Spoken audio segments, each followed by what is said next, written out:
Hmm. All right. So yesterday I posted a video about how to keep women happy. Then there was this particular comment someone put, obviously being anonymous, that I'm not looking, the rules that I put or the life kind of policies that I have. I'm not looking for a wife. I'm looking for a dog. And yes, there are those usual normal comments. No, you don't want a partner, you want a maid. So I thought I would address this topic with the question, how do you select a marriage partner? Okay? How do you select? And why is it that I've selected this kind of partner whom you guys terminate as a maid or, as a dog or whatever, or my treatment as one. Now, everyone has a certain personality type. Okay, everybody has.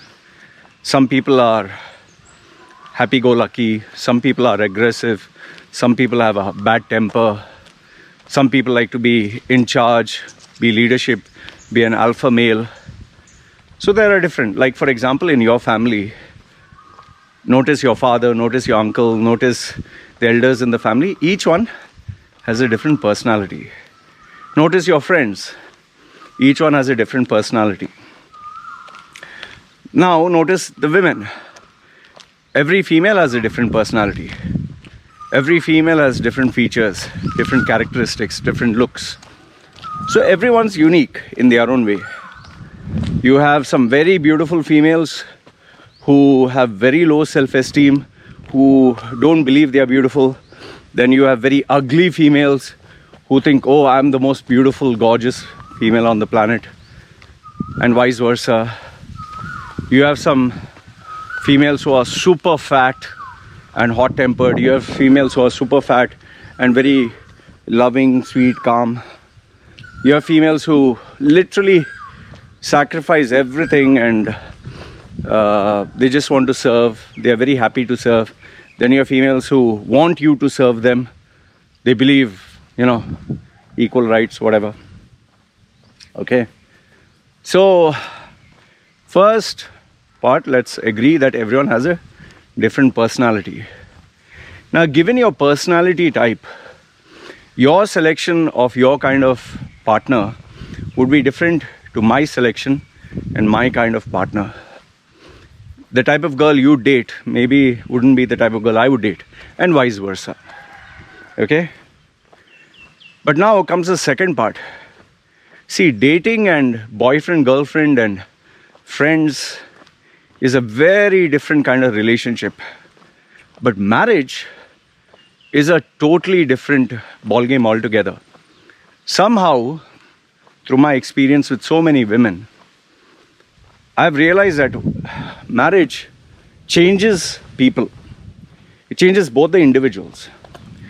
Like for example, when you are boyfriend, girlfriend, you're very romantic, you're very sweet, you're very loving, very caring. You'll give the sweetest words. You'll want to meet for lunch or dinner. You'll go for movies together. You'll dress up to your best. She'll dress up to her best. Then after you finish eating food and all that, you go meet up at your place or her place to have sex. Because you have urges, you have needs.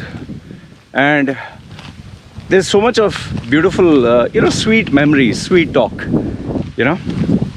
And passions are very high. I mean, you literally want to try every position in the Kama Sutra. So it just never ends. And then yes, the excitement to go out, to do things together. However, after marriage, the first initial, honeymoon phase, as they call it, the honeymoon phase, where everything is lovey-dovey, romantic, you post on Facebook, show each other holding each other's hands, each other walking. I love you, Janu. You show the heart shape. You do this and all that shit you do. Okay, that is all initial. And yes, if you get a baby early on, there is also that romantic, oh, you show your baby and all that. Fine. I'm not talking of the honeymoon phase. However, after the honeymoon phase is where the real relationship will start. Okay? It's like my friend used to tell me. He's saying, Loy, for every time you would have sex before marriage or during the honeymoon phase, put a coin. Okay? Every time you would have sex. But after the honeymoon phase is over, okay, the first 7 years is over, whatever coins you put, let it be there. Then after the honeymoon phase, every time you have sex, remove the coins. He's saying the number of coins that you put into the jar during the honeymoon phase, which will last 1 year or 2 years or whatever, the number of the duration it will take to remove all those coins for the times you had sex would take a lifetime. Because what happens is that initial phase, the excitement, the anticipation, the infatuation, the lust, everything dies out. Everything dies out. Before, when, like, I'll give you an example for me. Initially, when I would meet my, let's say, new girlfriend or new partner, we would have sex maybe 4 times, 5 times a day. I've gone up to 13 times a day. 13. We had booked a holiday hotel in Dubai, and we were doing nothing but having sex, so much sex. I started to get pain. Her vagina started to pain. She was like, oh, stop, I can't take it anymore. I'm sore. Literally was sore. And I didn't think of sex for the next whole week. She was like, I can't take it anymore. For 1 week, I'd taken enough Viagra pills to make sure that we go crazy. We were just humping each other like every possible position, every possible angle, every possible way. 69, 67, 76, 41, 30, 34, whatever number you want to give. We did everything. Okay. However, after sex, after the first 2 years, after that, one fine day, we just stopped. We just were normal. Like, we would have sex maybe once a week, once in 2 weeks. And then eventually, the relationship just died out. We just drifted apart. It's like the best analogy I can give you for this is like, let's say, for example, you are, I think I've told you this before. Let's say you want to go and have a pizza. You're really hungry. Or you want to go have a burger at McDonald's or Burger King. Hey, doggy. Normally you don't come to me. So you want to have a Burger King or McDonald's or, say, pizza. So obviously the anticipation is high. You imagine the pizza, you visualize, you're excited, you dress up well. You land there, you place the order. And after waiting, finally the pizza comes. It's steaming hot. It's so delicious. You can literally see the texture, the colors pop out. You can feel the aroma. You can feel the crust. Even when you cut, you can hear the crust, And then when you pull the pizza out, the cheese it's like just elastic thing. And, it's so rubbery, the cheese, and so creamy. And then when you sink your teeth into it, the juice explodes. The texture, the umaminess, the spicy, the sweet, the pineapple flavor, the taste of corn, the taste of vegetable, cauliflower, onions, broccoli, then chicken, cheese, even the bread, even the sauce, tomato sauce, see, even my mouth is watering. Even the spicy, even the spices that are sprinkled on top, the cheesy flavor. All this explodes in your mouth. There are so many flavors. Oh, the first bite, it's immaculate, it's hot. You're like, but you want to keep eating. And before you know it, the second bite, oh, it's still delicious. The juice is oozing out. And then you bite the third, then you bite the fourth. And before you know it, the whole first slice of pizza is over. You're not done with it. There's still so many juicy pieces left. You hog the second one. You eat. Yeah, still delicious. Then you hog the third one. Now the temperature is slightly down because obviously it was bought steaming hot from the oven. Now the AC, air conditioning in the place is going on. Even the smell. Before, the smell was just like an explosion in your nose. You felt wow. Now you're used to it. By the time you take the fourth bite, the fourth slice, now the temperature has cooled down. The flavor is not oozing out anymore. By the time you have the fifth, now it's bland. The sixth, now you're just eating because you just ate all the pieces. Now there's the seventh and eighth. You think, should I eat the seventh? You put the seventh in the mouth, it's now cold. There's no flavor, there's no taste. You can hardly finish it. The eighth is where you say, anybody wants to eat? Nobody wants to eat. You'll just stuff it in your mouth and there's no flavor, there's no taste, there's nothing oozing. It's dead, more or less. Now you finish one pizza. Just imagine if after that you were to order another pizza. Now, when the next pizza comes, let's say you ordered it, the smell is there because it's fresh. The crust is there, you can hear it, the crunchy crust. Even if you put the pizza in the mouth, the flavor will be there, uniqueness. But however, the satisfaction that you got from the first pizza and the first slice is comparatively less. Like before, it would have been 11 out of 10. That good. Now it is a 6, let's say 8 or 7. You ate the first slice, okay. Second, you may eat. Third, you're like, already full, man. But you can try that. Fourth is like, I'm full, man. Okay. Now imagine if you had to finish that whole thing. How long would it take you? And if that pizza is done, the next pizza, if it comes, you'll be like, I'm stuffed here. I can't. Even if the smell is good, everything is good, just can't, man. And just imagine after that, another pizza, you'll be like, I don't even want to think about it. Even if you take it home, you're not going to eat it. Now you ate the pizza, you enjoyed it. Imagine the next day you get up. Are you going to think about the pizza? You'll be, no, man, I just ate a pizza, I enjoyed myself. It's okay. Now, 2-3 days, let me take a day off or whatever, focus on other things. Maybe I'll eat some other food, Chinese or something. And then after 2-3 days, Indian. So now what has happened? Initially, the craze was there, the anticipation was there, the expectations were there. Once after it was met, the satisfaction, your stomach is full. You don't think about it. The following, holiday or whatever, when you want to go out, you don't want to do the same thing.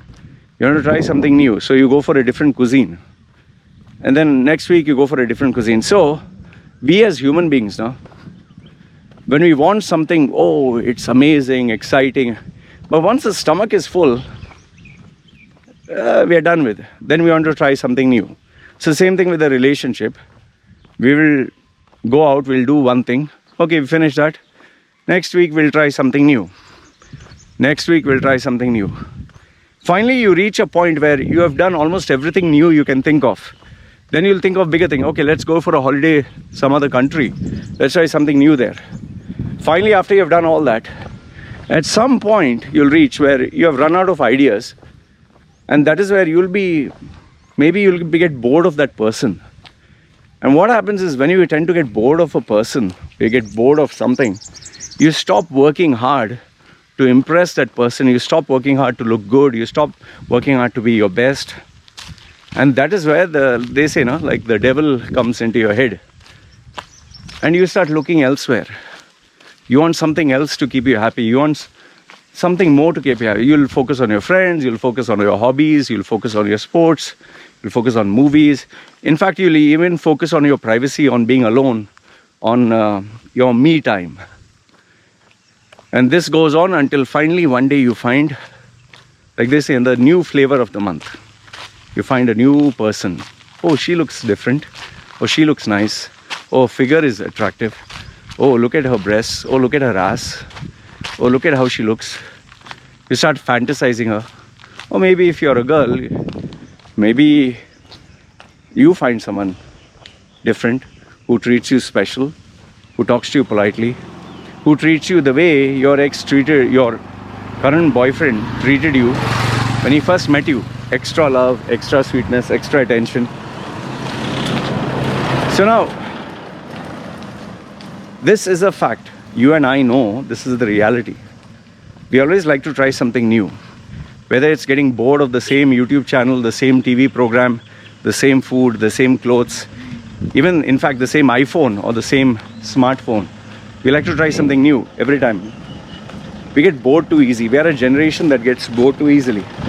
So we like new things. Now, given that we live in such challenging times, what kind of personality do you think should be looking at? Do you want a personality who has all the options, all the freedom, all the independence, and along with all that comes the drawbacks, the drama? Or do you want to keep it simple? In fact, I always use this example when I tell people, see, if your capacity is that you can buy a Rolls Royce and you can maintain the service cost of parts and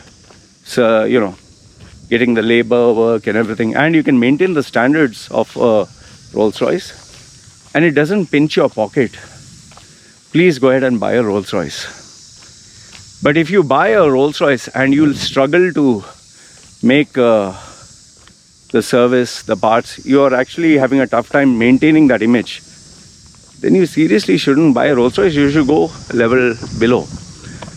Like maybe instead of a Rolls Royce, go for a Range Rover. If Range Rover is too expensive, go down, take a Lexus. If Lexus is too expensive, go down, take a Toyota. But take something not just where you can only buy, but where you can maintain it. And always keep in mind, lower the maintenance cost, lesser the headache. Let these golden words register in your head. Lower the maintenance cost, lesser the headache.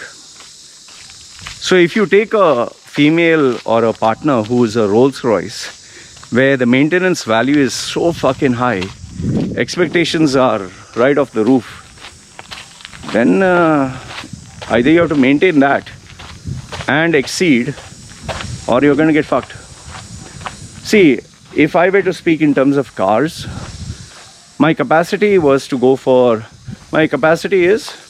or rather my expectation is maybe a Lexus, state of the art, full options. But instead of a Lexus, I looked upon at all Honda and Toyota, okay, an affordable everyday family car instead of a Lexus, okay. And instead of the Toyota and Honda, I decided, okay, instead of this, let me go for an even lesser model. Let me go for a Daewoo hatchback, very small, basic. Okay, so imagine where's the Lexus, where's the Daewoo. Now, if I look at the purchasing cost, I could have either bought one Lexus, or the same price I could buy around, say, 7 or 8 Daewoo, that particular model. 7 or 8. I'm just giving a rough analysis.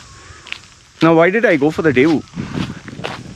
Because the service charges were less, maintenance cost is nothing. To take care of the model, to exceed the expectations is very, very easy. But if I would take a Lexus, I would be on the edge every single day. So I took a partner whose expectations in life were bare bones minimum. In fact, when my wifey, when she was in her school days, She, school and college, she wanted to marry a very handsome Thai man. She didn't want to marry a foreigner. In fact, she hated foreigners. And when I've spoken to my wife, she said she hated tattoos. She didn't even want one line because she considered that ugly and not allowed in their religion. Okay? And it was not accepted in their village. So she wanted a handsome looking man. She wanted a Thai man. She wanted one with no tattoos. She wanted someone who was young. She wanted someone who was romantic. That was her requirements. Okay?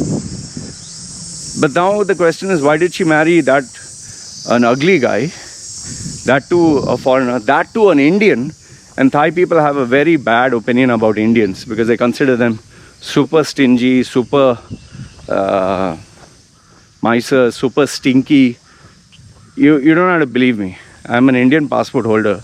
I'm telling you this. You speak to Thai women, they will tell you, Indians, they are smelly, stinky. Because I'm not saying all Indians are, but the majority of the population, you have a 1 billion population. So obviously, even if you have half the population that has very bad grooming habits, that's a huge 500 million. So they have had bad experiences with the facial hair, with the smelly, stinky, this thing, with stinginess, bargaining for every small thing. So they have bad impression about them. Then on top of that time, when my wifey saw me for the first time, I was really fat. I was 125 kilos, fat guy. I was in my 40s, she was in her 20s. So why would she say yes? She said yes because she was abused by her first husband very violently. And then when she went for the second relationship, again she was abused. So she was like, I can't take this anymore. Are all men like that? She was deeply hurt because she was a good woman. So her expectations from up here came down here and finally came rock bottom.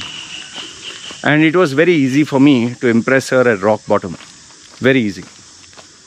See, if you take somebody whose expectations are sky high, then you'll have to go to space to satisfy her. I'll give you an example. I'm pretty sure the females in Dubai, where I was born and raised, I was raised there, born in Mumbai. They have very high expectations. One of the girls who I knew from childhood, not beautiful, average girl. She's average, she looks okay. I really liked her. I wanted to marry her. But her mother and father, openly rejected me. They didn't want someone like me. They wanted someone high class. They wanted someone highly educated. Those days I didn't have tattoos. They wanted someone who was really smart and successful. Why? Because their daughter, their precious little baby, that golden chicken that they had, the prized chicken. They wanted an amazing boy. So they ventured out to get the best investment on this company. They got a very high, they got an investor. See, always relationships, no? They always go for something way beyond their pay scale. So they went for a very hi-fi guy and, amazing, successful. Everyone likes this bidding process where the guy wants to get better than what they can afford and the girl wants to get better than what she can afford. So it's always like searching for a bargain deal. That's why Indian marriages are more like shopping, going to, like Black Friday, you're searching for the best offer, best maximum discount, maximum benefits for the lowest price. Maximum. So everyone's bidding. Finally, they got someone. However, after a few years, few months, they both started fighting like cats and dogs because the girl was kept with certain high standards and she had high expectations. The boy was kept with certain standards, he had high expectations. They fought like cats and dogs. Eventually, they got divorced. So then, now, their precious daughter is now a second-hand product, already used. So now the value goes a little down. But yet, parents believe that their daughter deserves the best. So once again, they start shopping. They start hunting, like recruitment. Finally, they find another suitor. This time not as high standard as this one, little lower, not so perfect. little down, and they get their precious daughter married. So before, the daughter was in her 20s, now she goes in her late 20s, once again marry, but after some time they divorce. Didn't work out. Now it's a second divorce. Now from first hand, the daughter has become second hand, and now the daughter is not only in her 20s, she has reached her 30s. Now she has put on weight. Now she has excess baggage. One kid. Now who wants this product? Who wants this female? Well, there are still guys who find her attractive. But nobody who is single, nobody is young, dynamic, would want someone like her. So once again, the parents might try. This time, however, they keep their expectations even low. They don't care about how handsome the boy looks. They don't care about how highly educated he is. They don't care of he having a Western citizenship. They don't care about all this. They just want, okay, let her marry and let her be happy. Now they lowered their standards. Now if she gets a guy, fine, she'll give it a shot. This time she'll be a bit more understanding, more sacrificing. But if it doesn't work out, now she can't keep choosing a new guy every time. If she goes for a divorce, that also, then she reaches 40s, her kid has become big, nobody would want that female. And if she would search for someone, the probability of getting someone would be very remote. She would end up getting someone who's old, someone who's mature, someone who's divorced. Options have run out. And now the parents would get fed up. They'll be like, just choose anyone who keeps you happy. So before, their daughter's vagina was so precious, that virginity is so precious. Oh, this fresh pussy, fresh meat should get the highest bidder. But now it's an overused, loose, nobody gives a fuck. And they're like, yeah, don't give a fuck. Just choose anyone who's understanding. I know I said it in a very disrespectfully crude way. I'm sure many of you would say, oh, what about your daughter? Would you talk at the same? That's all bullshit which you give. The fact of the matter is, as we go through life, our expectations come down because we realize we are not God's gift to mankind. You think I didn't have high expectations in my 20s? Fuck, in my 20s, I wanted a blonde female. I wanted like the James Bond females, hot, sexy, has beautiful figure, hot in bed, who wanted to have crazy sex, who was very loving, romantic, perfect. But as time passed by, I realized if I want so high, I also have to be so high. But if I don't want to have the headache of maintaining such high standards, I need to lower my expectations, and then it becomes easier to maintain those expectations. So that is why I chose someone with very low expectations. You might say, oh, she has very low self-esteem. True, absolutely true. I don't deny it. If she had very high expectations, maybe I would have a Me Too movement in my hands. Okay, there are some people who have such high expectations, fuck, it becomes a headache. It's like, let's say for example, me and my wife come from shopping. As soon as we come from shopping, we're tired, we're exhausted, the weekly shopping. Automatically my wife will ask me, okay darling, what do you want? Should I make something for you to eat? So I would just tell her, yeah, just make me something please. Just imagine if the person has attitude after you come back from shopping and she tells you, listen, I'm hungry, make something for me. Is that the kind of relationship you want? I'm not saying all girls are like that, but don't underestimate. I've had girls who, let's say, one of the Filipino girlfriends I've had, she was just a teacher. I was earning, I think, 7-8 times more than her. She was great, amazing. Everything was perfect about her. Sex and romance and understanding and empathy and heart. But she had one big headache. One massive drawback. And what was that? If I would purchase anything for me, let's say I purchased a brand new MacBook Pro, she would expect that I purchase one for her. If I'd buy a brand new Adidas for me, she would expect that I should buy a brand new Adidas for her, even though it was my money. And her reasoning, we both are equal. And how she would live that principle, if she would buy something for her, which anyway was not expensive, okay?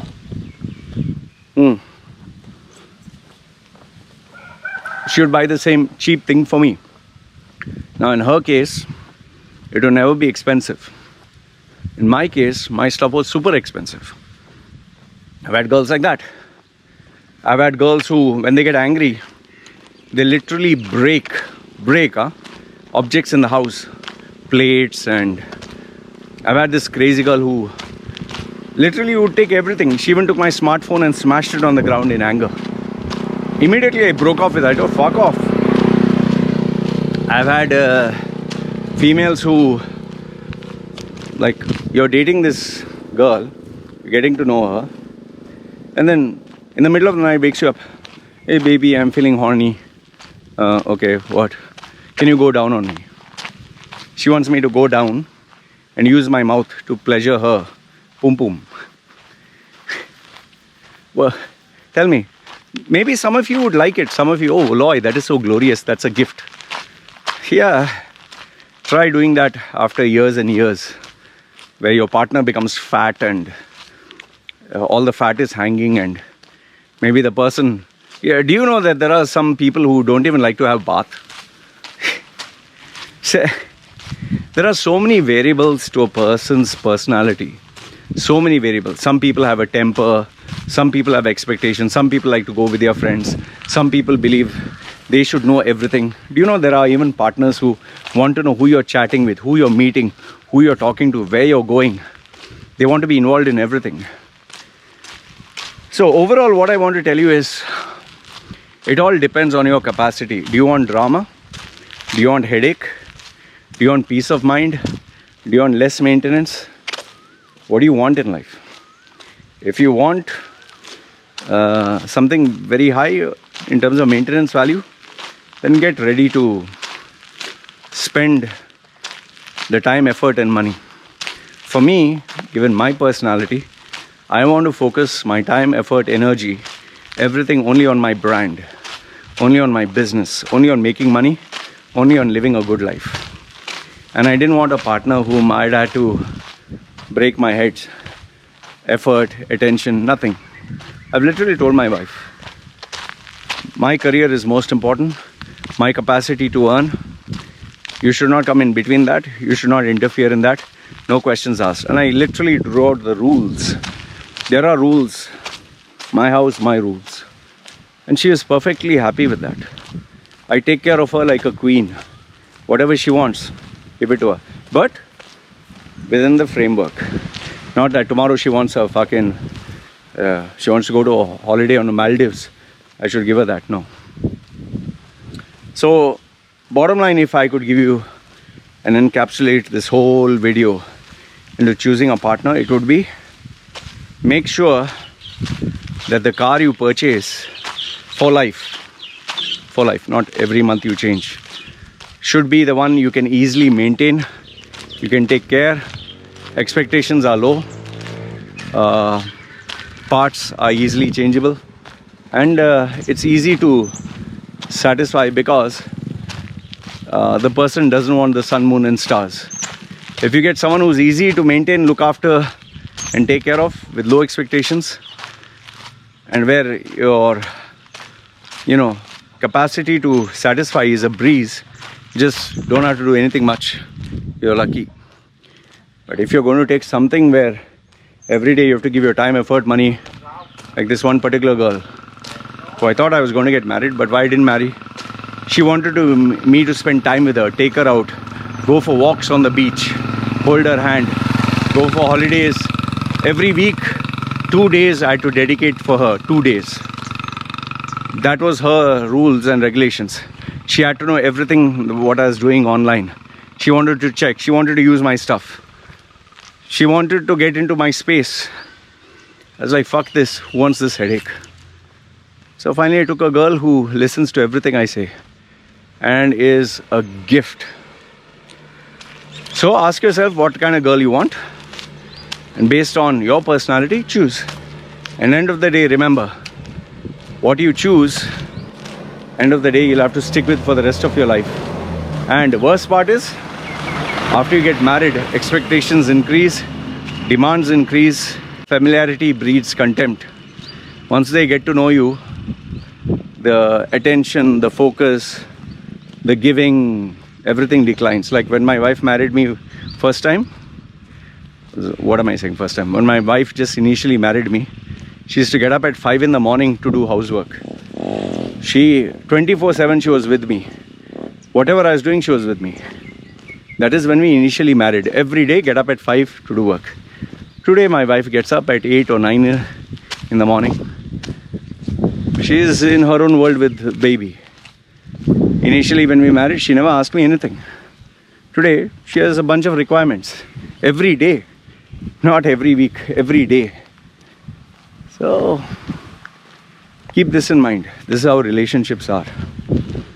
And last if not the least, remember, when you get to know each other and when you have a fight or an argument, oh, you see the other side of the person. And that time, the last thing you need is drama. Because when a person loses their cool and you lose your cool, it becomes crazy. Luckily for me, I don't lose my cool. But when I do, it's pretty bad. But my wife, even if she loses her cool, she's humble, she's quiet. That is why my previous relationship, 6 years that I stayed, only one fight. One fight, that also over a movie. This Mary Com was a boxer. The movie towards the end, they played the national anthem, so people were standing, some 2-3 people were standing. I found that in Dubai, what the fuck are you guys doing? So I found it funny and I shared this with her. She was so angry because she's an Indian passport holder. We started to argue and she got so angry when we stopped near the house. She got out of the car, she smashed the door, and we didn't talk to each other for nearly 2 weeks. Silly problem. So 6 years, one argument. 6 years. And now this marriage, which is now 4 years, we have not had a single argument. Only sometimes she's lazy, so I just shout at her. And if you consider that as a fight, we had 4 or 5. 4 or 5 in 4 years. And that also, it lasts only for 1-2 hours and finished. Very happy with each other. So, having said what I had to say, you let me know what are your criteria for marriage, what kind of partner you're looking at. And please, if you're some youngster, college kid, 20-year-old or 30-year-old who has not yet had, children, don't fucking talk. You don't know what fucking life is all about. When you have a kid, the dynamic changes so much. I'm not saying my rules are universal, but they definitely are agreed upon by the majority. Marriage is a different ballgame. Very different. So let me know what you think. Love to hear your views. But yeah, remember before you comment, you don't have experience, better keep your mouth shut. We're simply talking without any experience is like talking about an orgasm when you've never even seen a clitoris. Right, you guys take care. This is me signing off.